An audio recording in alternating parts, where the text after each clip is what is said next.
الحمدللہ والصلاة والسلام علی رسول اللہ۔ محترم ناظرین، اللہ رب العالمین کی ذات بہت ہی مہربان اور کریم ہے، اپنے بندے پر بڑے شفقت فرمانے والی ہے۔ اللہ رب العالمین نے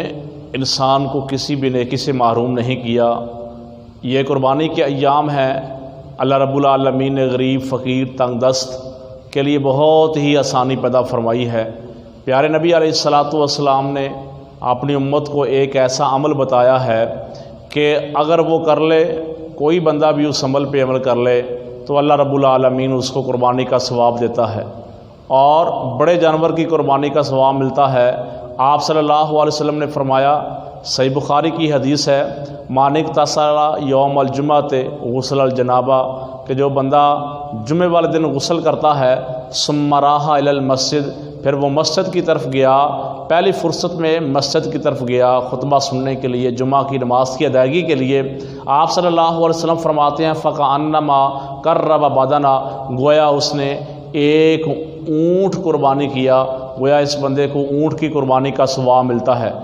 آپ صلی اللہ علیہ وسلم فرماتے ہیں جو اس کے بعد آتا ہے اس کو ایک گائے قربانی کرنے کا اجر ملتا ہے، اور جو اس کے بعد آتا ہے اس کو بکرے یا چھترے کا ثواب عطا فرمایا جاتا ہے۔ جو نماز جمعہ کی ادائیگی کے لیے مسجد میں اول فرصت میں آتا ہے، آپ صلی اللہ علیہ وسلم کی اس حدیث کے مطابق اونٹ کی قربانی کا ثواب ملتا ہے، گائے کی قربانی کا ثواب ملتا ہے، بکرے اور چھترے کی قربانی کا ثواب ملتا ہے۔ اسی طرح اگر کوئی بندہ قربانی نہیں کر سکتا، اس کے پاس اونٹ خریدنے کے لیے 1.5 لاکھ روپیہ نہیں ہے، لاکھ روپیہ نہیں گائے خریدنے کے لیے، اور 40-50 ہزار روپیہ نہیں اس کے پاس بکرا یا چھترا خریدنے کے لیے، اور اس کے پاس اتنی رقم نہیں کہ وہ حساب بھی ڈال سکے، تو ان ایام میں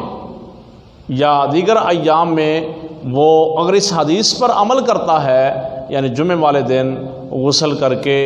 اور اول فرصت میں خطبہ سننے کے لیے مسجد میں آتا ہے، تو آپ صلی اللہ علیہ وسلم کی اس حدیث مبارکہ کے مطابق اونٹ کی، گائے کی اور بکرے اور چھترے کی قربانی کا وہ بھی مستحق بن سکتا ہے۔ اگر آپ کو ہماری ویڈیوز پسند آئیں، ہمارے چینل کو سبسکرائب کریں اور ہماری ان ویڈیوز کو تمام دوستوں تک شیئر کریں۔ السلام علیکم ورحمۃ اللہ وبرکاتہ۔